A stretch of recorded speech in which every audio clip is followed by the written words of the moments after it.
에베소 교회는 사도 시대에 속합니다. 1세기 AD 31년에서 100년까지입니다. 에베소 교회 사자에게 편지하기를 오른손에 7볼을 붙잡고 7 금초대 사이를 다니시는 이가 가라사대. 여기에 나오는 7 교회와 7 금초대는 7 교회를 상징합니다. 주님이 이 교회들을 순회하면서 보살피고 계신 것을 봅니다. 교회는 주님의 몸입니다. 역사적으로는 사도시대, 즉 예수의 승천 이후부터 마지막 사도 요한이 죽을 때까지 시대를 에베소 교회 시대라고 합니다. 내가 네 행위와 수고와 네 인내를 알고 또 악한 자들을 용납하지 아니한 것과 자칭 사도라 하되 아닌 자들을 시험하여 그의 거짓된 것을 뇌가 드러낸 것과. 여기서 행위라는 말은 뜨겁고 열심히 있었던 것, 사랑으로 넘쳐나고 뜨거웠던 행위를 말합니다. 수고는 땀을 흘리며 심신이 기진맥진할 때까지 일하고 애쓰는 것을 말합니다. 인내는 고난이 닥쳐올 때 그저 억지로 참는 것이 아니고 고난이나 환난이나 손실을 씩씩하게 용기를 갖고 믿음으로 대항하여 그것을 오히려 영광으로 변화시키는 것을 말합니다. 에베소 교회의 성도들은 당시 환난과 고난에 굴하지 않고 그리스도를 위하여 잘 견디고 인내했습니다. 오늘 본문에 보면 뇌가 니골라당의 행위를 미워하는도다. 나도 이것을 미워하노라고 그랬습니다. 사도 요한의 제자 폴리캅의 제자인 프랑스 니옹의 이런 이웃은 니골라를 사도행전 6장에 나오는 초대교회의 7 집사 중 한 사람이라고 했습니다. 사도행전 6장 5절에 온 무리가 이 말을 기뻐하여 믿음과 성령이 충만한 사람 스데반과 또 빌립과 브로고르와 니가노르와 디몬과 바메나와 유대교에 입교한 안디옥 사람 니골라를 택했다고 했습니다. 니카오, 백성들이란 의미의 라오스가 합성된 단어로 백성을 정복한다는 뜻입니다. 니카오스는 헬라어로 백성을 정복하는 자, 히브리어로는 발람이란 뜻입니다. 바람, 백성을 파멸하는 자, 헬라어로는 니골라라는 뜻입니다. 니카오스는 히브리어의 발람인 헬라어 번역입니다. 니골라당과 발람은 동일한 죄악을 퍼뜨리는 자들입니다. 니골라당의 주장은 크게 3가지로 봅니다. 첫째, 지금은 복음 시대이므로 율법은 필요 없다고 주장합니다. 둘째, 육은 더럽고 영만이 선하다는 영지주의적 이원론을 주장합니다. 셋째는 기독교인은 하나님의 은혜로 보호되기 때문에 어떤 죄를 지어도 괜찮다고 주장합니다. 니골라당은 육신은 악이요 영만이 선이라고 주장하면서 그런즉 육신으로는 무엇을 하든 죄가 아니라고 주장하는 이단이었습니다. 구약성경 민수기 31장 16절에 보라 이들이 발람의 꾀를 쫓아 이스라엘 자손으로 부원의 사건에 여호와 앞에 범죄케 하여 여호와의 회중에 연병이 일어나게 하였느니라. 그리고 예배소는 이교의 축제가 있는 곳입니다. 계시록 소아시아 7교회 안에는 이교 축제와 관련하여 성도들이 직면한 3가지 문제들이 있습니다. 첫째, 우상에게 바쳐지는 음식을 먹는 일입니다. 두 번째, 신전 안에서 매춘 행위를 하는 것입니다. 그리고 세 번째는 황제 숭배를 하는 것입니다. 이교 축제에 참여한다는 것은 믿음을 타협한다는 것이 됩니다. 이미 예루살렘 회의에서 결정한 말씀을 지키는 자들이 있었는가 하면 다른 한편으로는 우상과 매춘 행위에 참여한 자들이 있었습니다. 사도행전 15장 29절에 우상의 제물과 피와 목매어 죽인 것과 음행을 멀리 할지니라고 예루살렘 회의에서 결정된 내용이었습니다. 바로 이런 행위는 버가모의 발람당과 두아디라 교회의 악한 여인 이세벨과 같은 부류에 해당된 자들입니다. 두아디라 교회의 이세벨은 그리스도인들로 하여금 부도덕을 행하게 하고 우상들에게 바쳐진 음식을 먹게 했습니다. 니골라당, 즉 발람의 교훈을 따르는 자들과 이세벨, 이 세 거짓 교사들은 타협을 주장하는 무리들입니다. 이들은 아시아 여러 교회에 많은 해를 끼쳤고 그리스도인의 자유를 그리스도인의 방종으로 전락시켰던 자들입니다. 니골라당이 가르치는 교훈은 우상의 제물을 먹는 것과 매춘의 행위와 또는 우상의 그림과 조각, 부적을 만들어 파는 것, 그것을 합니다. 교회 안에 그것 별것 아니다라고 가르치면서 타협을 주장했습니다.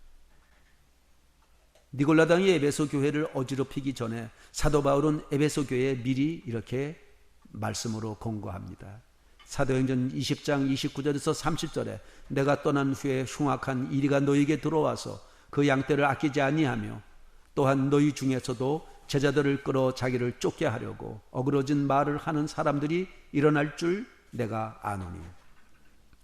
니골라당은 초대교회 시대에 잘못된 지식을 추구하는 한 이단 종파였습니다. 니골라당 때문에 에베소, 보가모, 두아디라 이 세 교회가 어려움을 당했습니다.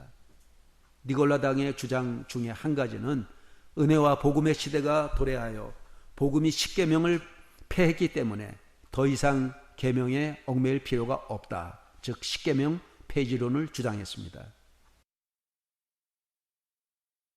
너희는 너희 아비 마귀에게서 났으니 너희 아비의 욕심을 너희도 행하고자 하노니라. 저는 처음부터 살인한 자요 진리가 그 속에 없으므로 진리에 서지 못하고 거짓을 말할 때마다 제 것으로 말하나니 이는 저가 거짓말쟁이요 거짓의 아비가 되었음이니라. 그러나 너를 책망할 것이 있나니 너의 처음 사랑을 버렸느니라. 에베소 교회가 어떤 교회입니까? 이를 인하여 주 예수 안에서 너희 믿음과 모든 성도를 향한 사랑을 나도 듣고 대단한 사랑을 가지고 있었습니다. 사도행전 20장 37절에서 38절에 보니까 에베소 교회는 외관상으로는 훌륭한 교회입니다. 그러나 하나님의 본질인 사랑을 잃어버렸습니다. 에베소 교회는 첫사랑을 잃은 교회입니다. 에베소 교회의 뜨거운 사랑은 소문날 정도로 대단했습니다. 이런 에베소 교회가 열정은 사라졌고 성도들은 하나님의 사랑을 잃어버렸습니다. 세월이 흐르면서 화려하게 세워진 이 에베소 교회는 처음 사랑과 열정을 잃어버렸습니다. 우리들도 마찬가지입니다. 처음 사랑과 열정을 잃어버릴 수 있습니다. 이렇게 되면 타성에 젖어서 사랑에는 힘이 없고 열정에는 맥이 빠집니다. 비록 교리에 충실하고 교리에 날카롭게 이단을 가려내는데 예리할지라도 사랑을 잃어버리면 죽은 신앙이 되는 것입니다.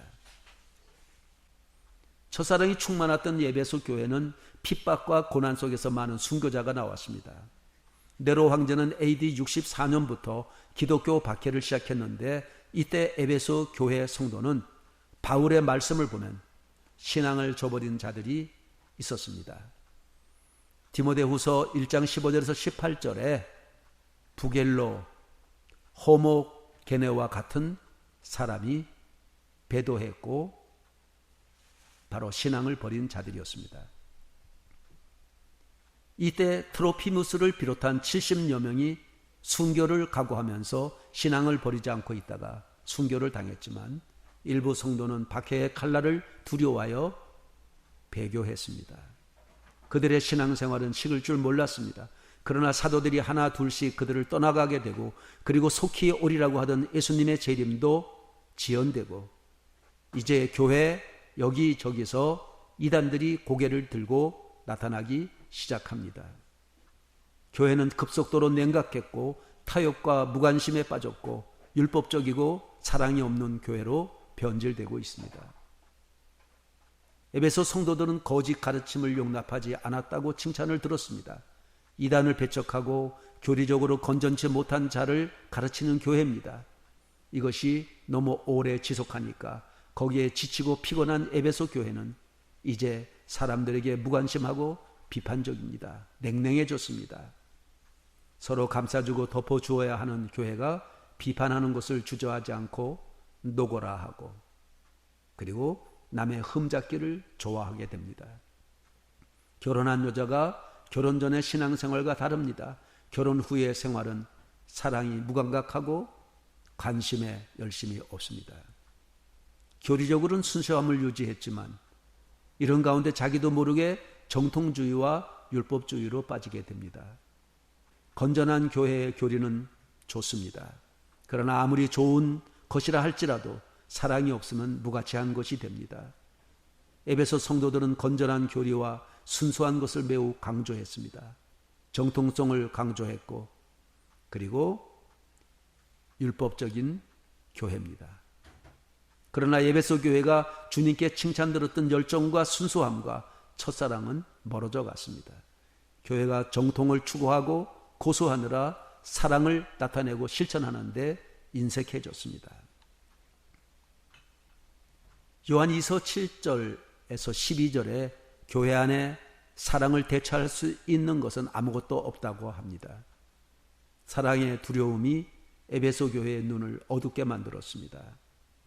교리적인 순수함을 유지하는 것은 칭찬할 만한 것이지만 그것을 위하여 사랑을 잃어버리고 포기하는 것은 결코 안 될 일입니다.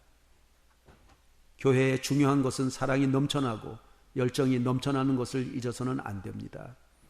그래서 예수께서 처음 사랑을 버렸다고 책망하신 것입니다. 이런 에베소 교회에 주님은 세 가지 처방을 주십니다. 예수님이 주신 대안은 이렇습니다. 그러므로 어디서 떨어진 것을 생각하고 회개하여 처음 행위를 가지라. 첫째, 기억하라. 둘째, 회개하라. 셋째, 처음 행위를 가지라. 창세기 35장 1절에 야곱이 하나님에 대한 사랑을 회복하는 장면이 나옵니다.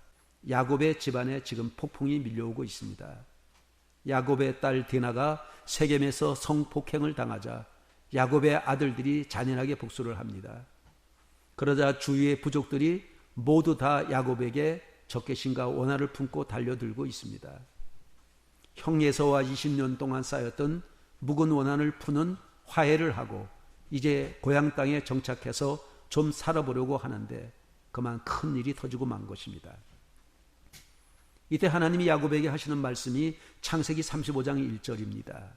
어서 베델로 올라와 거기에서 살아라.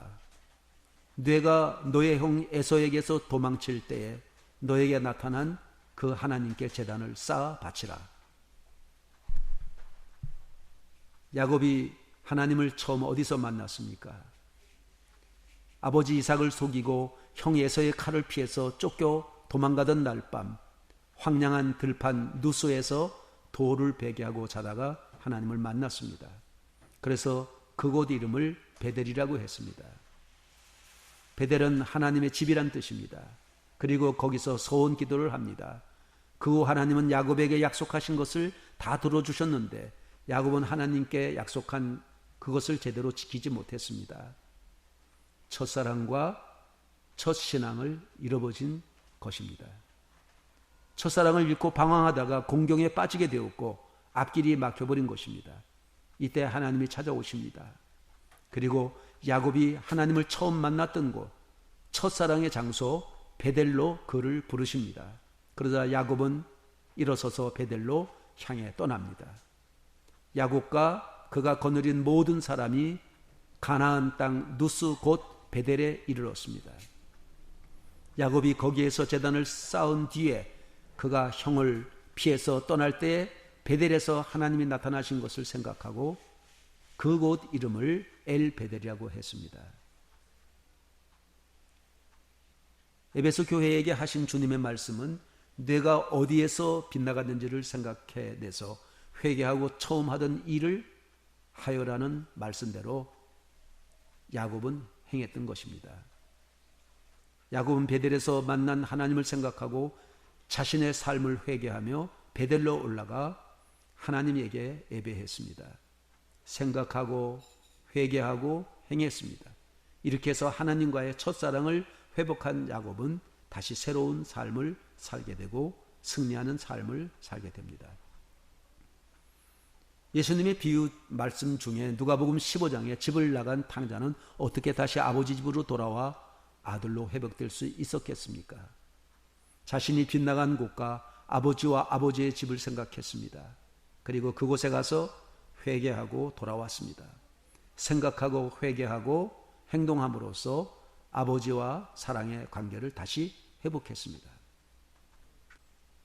주님은 계속해서 에베소 교회에 말씀하십니다. 뇌가 그렇게 하지 않으면 내가 가서 뇌 촛대를 그 자리에서 옮기겠다. 하나님은 이집트에서 종살이 하던 이스라엘을 택하시고 광야에서 사랑을 나누시며 그들을 약속의 땅으로 인도하셨습니다. 그런데 이스라엘이 그 첫사랑을 잊어버리고 딴살림을 차립니다. 마음이 아픈 하나님은 애혼자들을 보내어서 사랑을 호소하지만 부정한 이스라엘은 들어도 못 들은 척합니다. 그럼에도 불구하고 하나님은 첫사랑의 회복을 위해 당신의 아들까지 보내십니다. 그러나 패역한 이스라엘은 그 아들마저 죽여버립니다. 그러자 주님은 말씀하십니다. 마태복음 21장 43절에 나는 너희에게 말한다. 하나님은 너희에게 하나님의 나라를 빼앗아서 그 나라의 열매를 맺는 민족에게 주실 것이다. 생각하지 않고 회개하지 않고 회개에 따른 행동을 하지 않은 이스라엘은 자기 목마저도 빼앗기고 말았습니다. 촛대가 다른 민족들에게로 옮겨진 것입니다. 사랑하는 여러분, 왜 하나님 나라에선 첫째가 꼴찌가 되고 꼴찌가 첫째가 되는 일이 벌어지게 됩니까? 첫사랑을 기억하지 못하는 첫째들이 많기 때문입니다. 탕자의 비유에서 큰아들이 바로 그런 사람입니다. 아담과 하와가 실패하자 하나님은 그의 아들 예수를 보내십니다. 우리의 삶과 신앙을 돌아보아야 됩니다. 주님을 향한 사랑, 교회를 향한 사랑, 공동체 식구들과 이웃을 향한 사랑이 여전히 마음속에 뜨겁게 불타고 있습니까? 그 사랑이 식어가고 있거나 메말라가고 있는지는 않습니까? 이제는 그 사랑이 다 타버리고 죄만 남아있지 않습니까? 신앙생활의 기쁨은 하나도 없이 억지로 수고만 하고 있지 않습니까? 맡겨진 일을 인내하면서 해보지만 감사가 전혀 없는 삶을 살고 있지는 않습니까? 의무와 형식만이 남은 신앙생활을 마지못해 하고 있지 않습니까? 그 이유가 어디 있는지, 왜 그런지 곰곰이 생각해 보아야 됩니다. 우리가 어디에서 잘못되었고 빗나갔는지를 생각하고 주님을 처음 만났을 때의 열정을 되살려낼 수 있기를 바랍니다. 교회 공동체의 형제 자매를 보고 대할 때 내 아내뿐 아니라 그들 안에도 계신 주님을 함께 볼 수 있기를 바랍니다. 행동이 있는 회개들을 통해서 주님과의 첫사랑, 공동체 식구들 간의 첫사랑을 회복할 수 있기를 바랍니다. 그 힘으로 사랑 없는 세상을 이겨나갈 수 있기를 바랍니다. 그래야 주님이 우리 교회에 심어놓으신 촛대를 빼앗기지 않도록 해야 됩니다. 성령이 교회에게 하시는 말씀을 제대로 알아듣는 교회가 되어야 됩니다. 첫사랑의 열정을 잃지 않음으로써 하나님의 낙원에 있는 생명나무의 열매를 먹는 교회, 그런 교회가 되기를 주님의 이름으로 기억합니다. 기억하라. 탕자처럼 아버지 집에서 살았던 일을 기억해야 됩니다. 과거에 하나님께 받았던 그 사랑과 은혜를 잊어서는 안 됩니다. 경험했던 흔적, 자국, 경험을 잊지 말아야 합니다. 과거를 회상하는 것만이 아닙니다. 마음을 정리해서 새로운 방향과 실천으로 옮기는 것입니다. 회개하라, 돌아서라, 고쳐 행하라, 탕자처럼 방향을 바꾸라, 그렇게 말씀하십니다. 회개하고 처음 행위를 가져야 됩니다. 회개는 기독교 복음의 핵심입니다. 세례 요한은 회개에 합당한 열매를 맺으라고 외쳤습니다. 예수님도 회개하고 복음을 믿으라고 하셨습니다. 베드로도 회개하여 각각 예수 그리스도의 이름으로 세례를 받고 죄사함을 받으라고 했습니다. 유명한 신학자였던 뉴턴은 회개를 집안으로 들어가는 현관문과 같다고 했습니다. 회개는 천국의 출입문입니다. 우리는 회개하여 처음 행위를 가지라는 말씀을 귀담아 들어야 합니다. 성도는 신앙생활을 오래 할수록 첫 은혜를 잊기 쉽습니다. 성도에게 교리적인 지식이 쌓일수록 사랑이 식어가는 경우도 많습니다. 그러므로 처음 사랑을 회복해야 됩니다. 다시 아버지의 사랑의 품으로 돌아가는 그것이 진정한 회개입니다. 사랑이 떠나면 무서워지는 것으로 바꾸어지겠습니다. 사랑이 떠난 강은 이홍으로 변합니다. 이 말씀은 오늘날 우리에게도 주신 말씀이 됩니다. 우리가 서로 얘기할 때 처음 믿을 때보다 못하다는 그런 말을 합니다. 이것은 참으로 큰 문제입니다. 우리가 어디서 떨어졌는가를 깊이 생각해 보아야 됩니다. 참된 신앙이란 날이 가고 세월이 흐르면 더욱더 감격해져야 됩니다. 그리스도에게 초점을 맞추지 않고 교리를 옹호하는 것은 위험합니다. 복음의 기초가 되지 않는 것은 아무 가치가 없습니다. 이 지구상에 실제로 에베소 교회와 같은 시대가 있었습니다. AD 1555년에서 1621년에 종교개혁의 후발자인 요한 아른트와 AD 1635년에서 1705년에 필립 야곱 스페너는 에베소 교회에 잃어버렸던 이 처음 사랑과 처음 행위를 찾으려고 노력했던 분들입니다. 살펴보겠습니다. 에베소 교회와 같은 시대가 기독교 역사에 실제로 있었습니다. 마틴 루터가 처음 종교개혁을 얘기했을 때 사람들은 정말 첫사랑에 배불렀습니다. 로만 카톨릭에 대하여 개혁을 부르짖었습니다. 또 다른 교회를 수호하기 위해 많은 이들이 순교했습니다. 그런데 그 종교개혁이 에베소 교회와 같이 기나긴 논쟁으로 식어졌던 때입니다. 마틴 루터의 종교개혁의 시발점은 캐톨릭의 사람이 선행으로 구원에 이를 수 있다는 것과 면죄부에 대해서 깃발을 들게 됩니다. 로만 캐톨릭은 베드로 대성당을 건축하기 위하여 면죄부를 판매합니다. 면죄부를 삼은 그 선행을 인정받았고 건축 헌금을 내면 천국에 갈 수 있다고 그런 논쟁을 펼쳤습니다. 지금 생각해 보면은 말도 안 되는 논리지만 그러나 그것 때문에 지금의 바티칸 대성전이 건축될 수 있었다고 합니다. 이 베드로 성당은 사람들의 피를 빨아서 만들어진 것입니다. 이것을 도저히 볼 수가 없어서 개혁의 포문을 열게 된 결정적인 계기가 된 것입니다. 이후에 20년, 30년이 지나고 나서 루터의 제자들이 루터의 신학을 정리하는데 최대의 관심은 루터의 신학을 어떻게 체계화할 것인가 하는 문제입니다. 어떻게 학문적인 가치와 교리를 세울 것인가 여기에만 몰두하게 됩니다. 물론 캐톨릭에서 나온 개신교가 신학적인 연구가 필요할 때입니다. 하지만 교회에까지 와서 설교가 아닌 신학적인 연구가 중심이 되어서는 안 됩니다. 교회에 가면은 이것이 설교인지 학문 논술 발표인지 구분이 잘 안 됩니다. 설교자들은 내 설교가 얼마나 학문적이고 뛰어난 학문적인 논문 발표만 하고 있는지에 관심이 있습니다. 물론 학문적인 논문도 교리도 세워놓고 체계화해야 됩니다. 그런데 모든 목회자들이 이런 설교를 하는 데만 관심이 있었습니다. 거의 다 그런 것은 아닙니다. 그런데 문제는 루터가 종교개혁을 한 후에 캐톨릭과 개신교는 100년 전쟁을 하게 됩니다. 이 전쟁은 학문적인 전쟁이 아니라 칼을 들고 사람을 죽이기 위한 실제적인 전쟁입니다. 이렇게 100년 전쟁을 치르고 나서 루터의 100주년 기념 행사를 마치자마자 독일에서 1618년부터 1648년까지 캐톨릭과 기독교가 또 30년 전쟁을 합니다. 처음에는 개신교를 지지하는 영주들과 카톨릭을 지지하는 영주들 사이에, 또 기독교를 지지하는 왕과 캐톨릭을 지지하는 왕 사이의 전쟁이 일어납니다.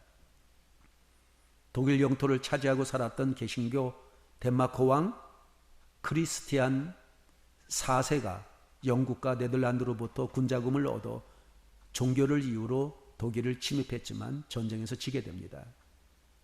다음 스웨덴 왕 구스타스가 개신교를 옹호하면서 프랑스의 후원을 받아 다시 독일을 침입하게 됩니다. 스웨덴이 밀려나니까 프랑스가 전면에 나서서 연합으로 침공을 하게 됩니다. 이렇게 30년간 전쟁을 했습니다. 계속 사람만 죽고 서로 간에 아무 소득이 없었습니다. 그래서 안 되겠다 하고 휴전하고 전쟁은 그치게 됩니다. 1517년부터의 종교개혁 이후에 130년간의 유럽의 전쟁입니다. 유럽은 종교 문제로 몸살을 앓게 되고 전쟁을 하게 되었습니다. 이 전쟁이 독일에서 일어났기 때문에 전쟁 이후 전쟁으로 인한 피해는 이루 말할 수 없었습니다. 또 설상가상으로 흑사병, 패스트까지 와서 많은 사람들이 죽었습니다. 800만 명 이상이 죽었다고 합니다. 전쟁과 가난과 질병과 혼란과 기아가 휩쓸어 갔습니다. 이것이 회복되는데 300년이 걸렸다고 합니다. 독일은 이 전쟁의 결과로 유럽에서 가장 가난한 나라로 전락합니다. 이런 상황에서 상처받은 사람들이 교회로 몰려오기 시작합니다. 근데 목사들은 예배 때 설교하기를 학문적이고 논문적인 논쟁에 대해서만 설교합니다. 교회에서 누토파가 어떻고 개혁파가 어떻고 첨예하게 대립하고 있습니다. 이러다 보니 자연히 경건이 사라지고 사랑이 식어지고 열정이 사라집니다. 기독교가 이렇게 무섭게 변질되어 갑니다. 이런 상황에서 이런 것이 기독교가 아닌데 하는 사람들이 생겨나기 시작합니다. 그 중에 요한 아른트라는 사람이 있습니다. 요한 아른트의 경건의 열망이란 책은 유럽에서 성경 다음으로 많이 읽어진 책입니다. 낮은 감리교회의 요한 웨슬리의 회심과 종교개혁에 크게 영향을 주는 책입니다. 독일의 경건주의의 운동이 일어나게 됩니다. 아른트의 경건주의의 운동은 유럽의 17세기에서 18세기까지 영향을 줍니다. 교회에서는 예배 후에 헤어지기 전에 아른트의 글을 읽고 헤어졌다고 합니다. 미국의 대신앙 각성 운동의 모태가 바로 아른트에게서 나온 경건 운동입니다. 아른트는 진정한 기독교는 어떤 것일까? 그 책에서 말합니다. 지금 있는 기독교는 메마르고 상목한 짝퉁 기독교라는 것입니다. 명품 기독교는 따로 있다는 것입니다. 원래 기독교는 하나님의 사랑과 이웃에 대한 사랑을 핵심으로 가지고 있습니다. 성도나 목회자나 모두 윤리적인 타락의 분통을 터뜨립니다. 단지 입술로만 사랑을 고백하고 마음에도 없는 고백을 합니다. 행동으로 나타나지 않는 그런 고백을 합니다. 이런 것에부터 정면으로 반대하는 것입니다. 이 책에서 뭐라고 하는가 하면요. 죄로 상실된 하나님의 형상이 인간의 영혼 안에 재현되는 것을 최고의 가치로 삼고 개혁운동을 일으킵니다. 이것이 중요한 모토요 핵심입니다. 하나님의 형상이 우리의 성품으로 재현되어야 한다고 합니다. 어떻게 재현되는가? 마치 예수님이 이 세상에 오셔서 나를 본 자는 하나님을 보았느니라 하셨습니다. 당시 신학은 철학적이고 사변적이었습니다. 사랑에 대해서는 열심히 정의는 내렸습니다. 그런데 문제는 사랑을 실천하지 않는 것이 문제입니다. 사랑은 이론으로도 생각으로도 말로도 안 되는 것이지만 마음으로 행동으로 실천되어야 됩니다. 아른트는 현재 기독교는 기독교가 아니다. 기독교는 사랑이어야 하는데 그 사랑은 가슴과 행동으로 하는 것이다. 그리고 사랑하는 성품을 교회에서 배우도록 양육해야 된다고 가르칩니다. 성도 한 사람이 사랑하는 것만이 아니라 교회도 서로 사랑해야 했다고 합니다. 성도를 거룩한 삶으로 가르치고 양육해야 한다고 했습니다. 그는 기독교인이 삶을 바꾸지 않는다면 진정한 기독교는 영원히 사라질 것이라고 했습니다. 자기를 부인하고 자기의 의지를 죽이고 세상을 사랑하는 것으로부터 마음을 정결케 해야 하고 겸손과 침착해야 하고 은혜의 맛을 보아야 하고 영원히 하나님과 하나가 되어야 한다고 했습니다. 이 당시 기독교는 사람의 삶을 변화시키거나 열매를 맺게 하는 것과는 거리가 멀었습니다. 아른트는 교회에 남아있는 것이라고는 복음이라는 타이틀과 명목상의 기독교일 뿐이라고 했습니다. 의의 열매는 어디 있겠는가? 진정한 기독교를 만들 수 있는 살아서 움직이는 증거는 어디 있는가? 진정한 회개는 어디 있는가? 형제에는 어디 있는가? 만일 우리가 삶을 바꾸지 않는다면 결과적으로 진정한 기독교는 우리 가운데서 영원히 사라져 버릴 것이다라고 했습니다. 루터를 종교개혁자라고 한다면 요한 아른트는 기독교의 삶을 변화시키는 종교개혁자입니다. 이런 아른트는 얼마 있지 않아 목회자와 기독교 사람들로부터 많은 비판을 받게 됩니다. 이들의 비판이 무엇이었을까요? 오늘날 교회는 이런 사람들을 비판하지 않을까요? 오직 믿음으로만 의롭게 되는 것 아닙니까? 그것이 종교개혁의 모티브가 아닙니까? 왜 행함을 강조해서 구원의 행위를 약화시키겠는가? 이런 것은 율법주의다. 오늘날에도 이런 말을 똑같이 하고 있습니다. 오직 믿음으로만 의롭게 된다는 이 종교개혁의 메시지는 당시 면죄부나 캐톨릭에 대한 지도부에 항의하는 메시지였습니다. 칭의의 가르침입니다. 성화에 대한 것은 아닙니다. 아른트는 로마 캐톨릭의 선행을 통해서 구원을 얻으려는 가르침에 대해서 반대했습니다. 오직 믿음으로 의롭게 된 자들, 칭의를 받은 자들은 새로운 삶을 살아야 된다고 가르칩니다. 거듭난 삶인 성화로 옮겨가야 된다고 주장했습니다. 하나님의 은혜로 구원받은 자들은 그 구원의 기쁨 속에서 말씀을 삶에 적용하여 나와 이웃의 삶을 풍성하게 해야 할 책임과 의무가 있다고 합니다. 우리는 작은 예수로서 구원받은 백성으로서 그 역할과 책임을 다해야 한다고 했습니다. 예수를 닮아가야 한다는 것은 의무가 아니라 권리입니다. 의무는 사람으로서 마땅히 해야 하는 것이지만 권리는 어떤 일을 하거나 누릴 수 있는 힘이나 자격을 말합니다. 여기에는 꼭 책임이 따릅니다. 가정을 예로 들자면 가정의 자유, 축복, 평안, 기타 모두가 책임과 의무가 있습니다. 그럴 때 누릴 수 있는 권리가 따르는 것입니다. 믿음으로 의롭다 칭찬을 받은 사람은 이제 거룩한 삶을 누릴 수 있는 권리가 주어집니다. 예수께서 우리를 의롭다 칭해 주신 것처럼 성령께서 거룩한 삶 가운데 살 수 있도록 우리를 이끌어 주시는 것이 성화입니다. 오늘날 문제되는 것은 믿음 외에 아무것도 요구하지 않는 것이 기독교의 가르침입니다. 이것은 루터의 가르침이 아니라 루터의 가르침을 오해하는 것입니다. 여기에서 끝나버리면 안 됩니다. 교회는 여전히 개혁되어야 하고 신학은 여전히 진리의 광명을 찾아야 됩니다.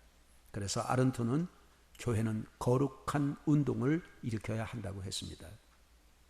오늘날 기독교는 종교개혁 전부를 역주행해버리고 말았습니다. 거꾸로 가고 있습니다.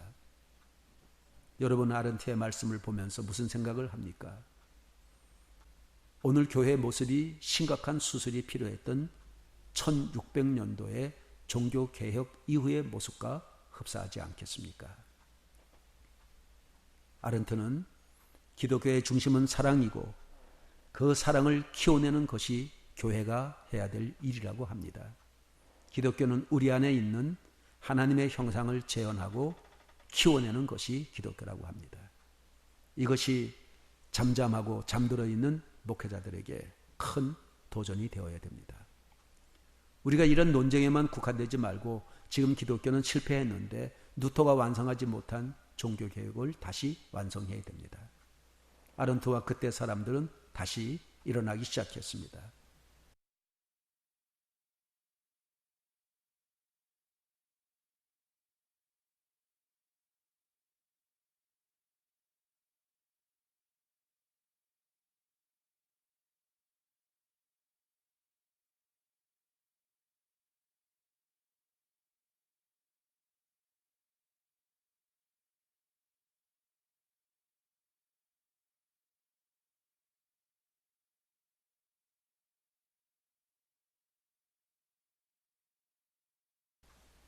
이를 이어 다시 일어난 종교개혁자가 있습니다.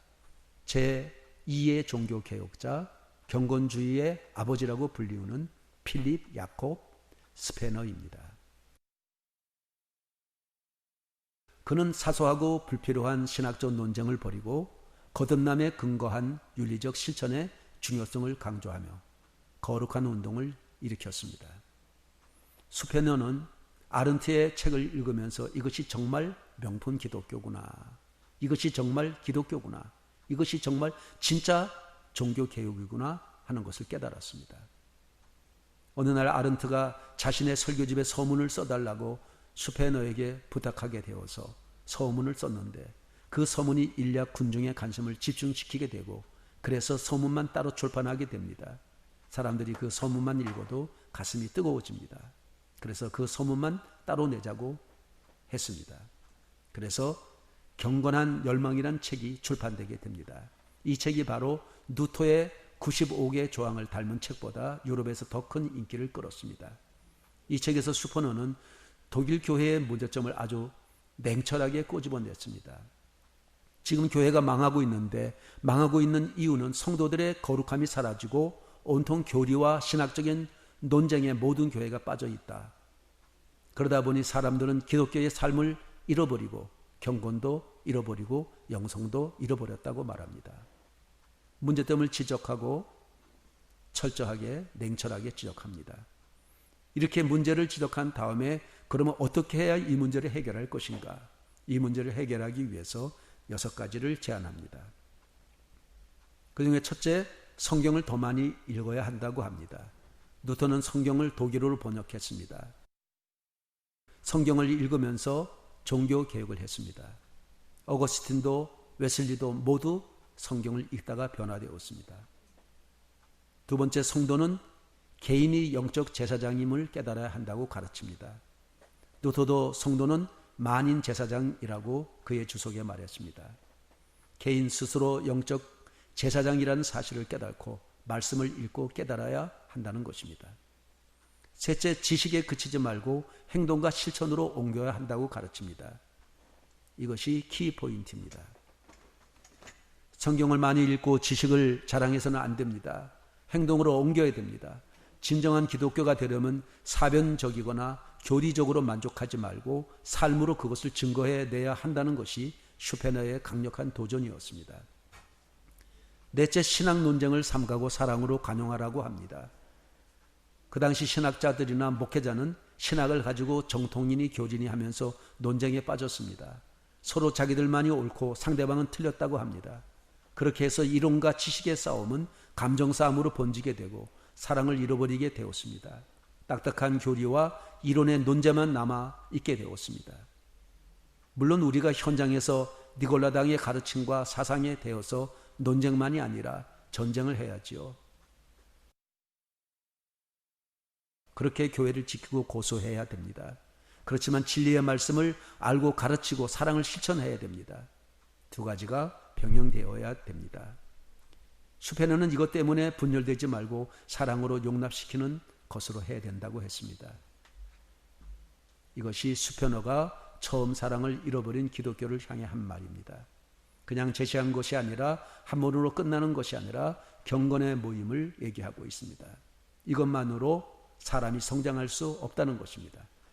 교회만 가고 참석해서는 안 됩니다. 슈페너는 예배 외에 그리스도의 사랑을 실천하는 모임을 만들었습니다. 성경을 함께 읽고 대화를 나누는 오늘날의 큐티나 속회나 구역회, 기도회, 소그룹 같은 모임을 만들었습니다. 성경이 자신만이 아니라 우리의 삶을 거룩하게 하는 지침서로 알게 된다고 가르쳤습니다. 제중적 에베로마는 어렵기 때문에 작은 교회의 모임을 가졌습니다.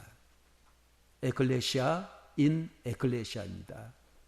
슈페너는 자기와 뜻이 맞는 시골에 있는 사람들을 도시로 불렀습니다.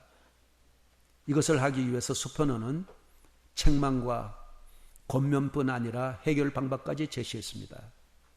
슈페너의 경건 운동과 종교 개혁을 완성하는 운동은 오늘 기독교가 에베소 교회와 같은 상태가 아닌지 살펴보아야 됩니다.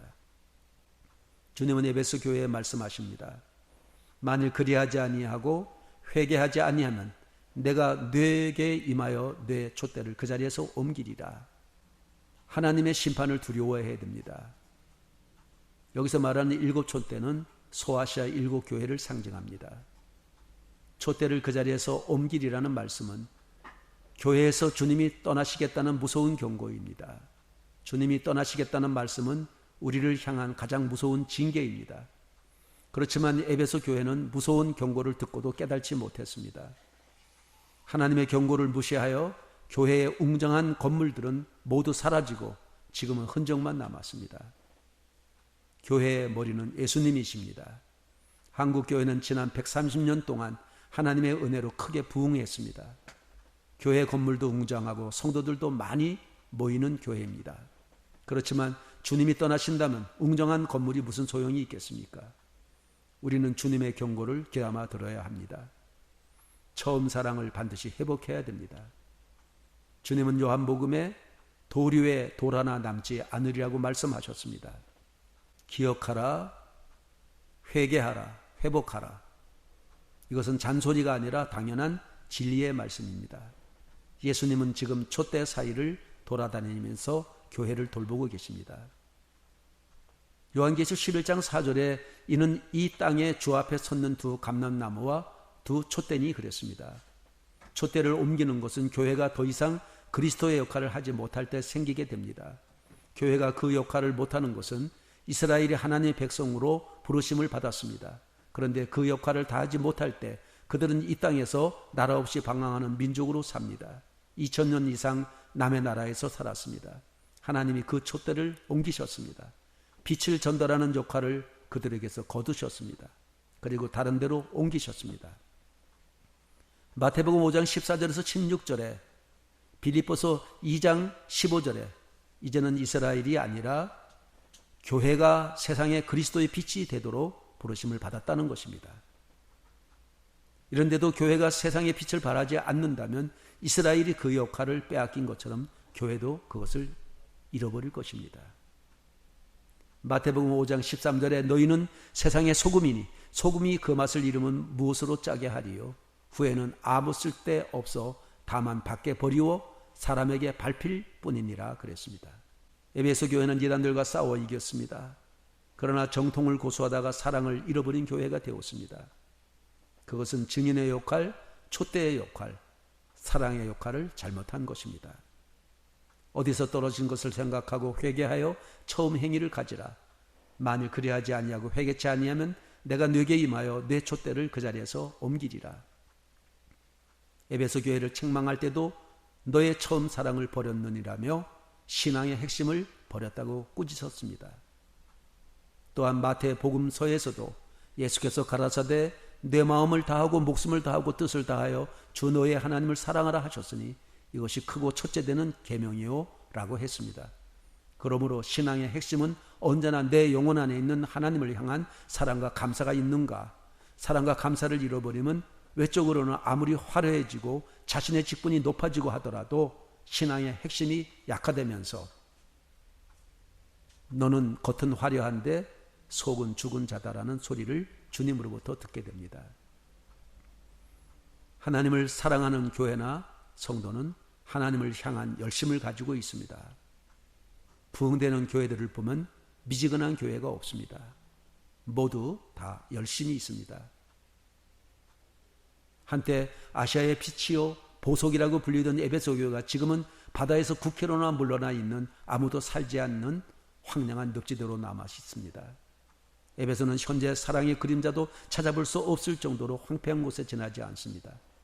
한때 교역으로 유명했던 대중심지의 거대한 시장에는 지금 울타리도 두르지 않고 누가 돌보지도 않은 채 잡초만 무성하게 버려진 밭으로 밖에는 보여지지 않습니다.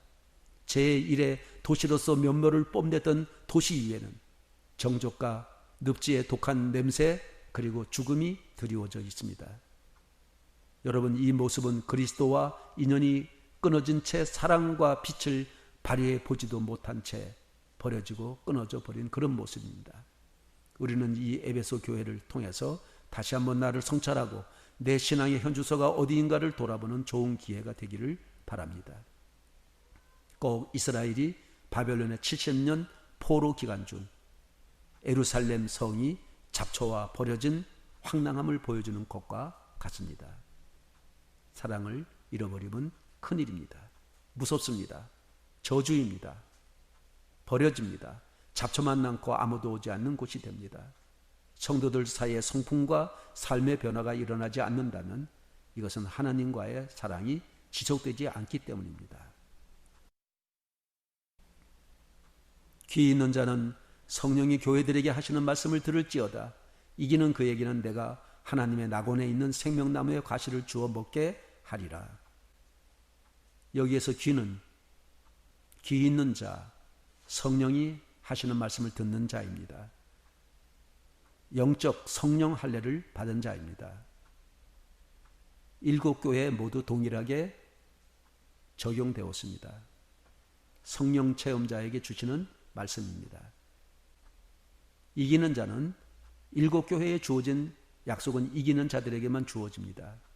그래서 기독교는 사랑의 종교요 열매의 종교입니다. 사도 바울은 1등 가기를 원한다고 하며 내가 나를 복종케 한다고 했습니다. 이 말씀은 절제의 클라이맥스입니다. 도전적이며 귀한 말씀입니다. 아담과 그 후손들에게 막혀버린 생명나무에 이르는 길이 우리에게 열려있다는 사실이 무척이나 감격스럽습니다. 요한계시록 22장 14절에 두루마기를 빠는 자들은 복이 있나니 이는 저희가 생명나무에 나아가며 문들을 통하여 성에 들어갈 권세를 얻으려 함이로라고 그랬습니다.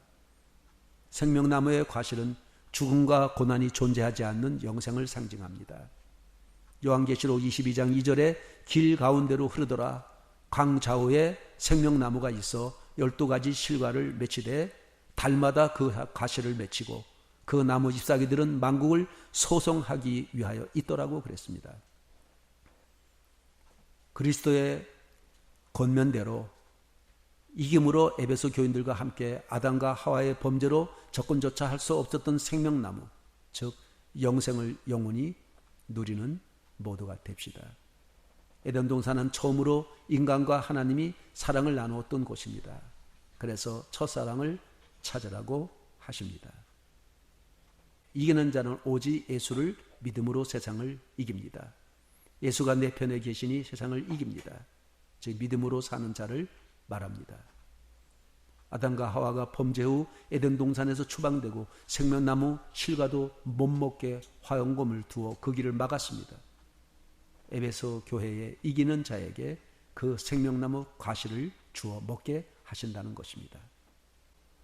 이기는 자는 회개하고 돌아서서 하나님 사랑과 이웃 사랑을 실천한 신자들입니다.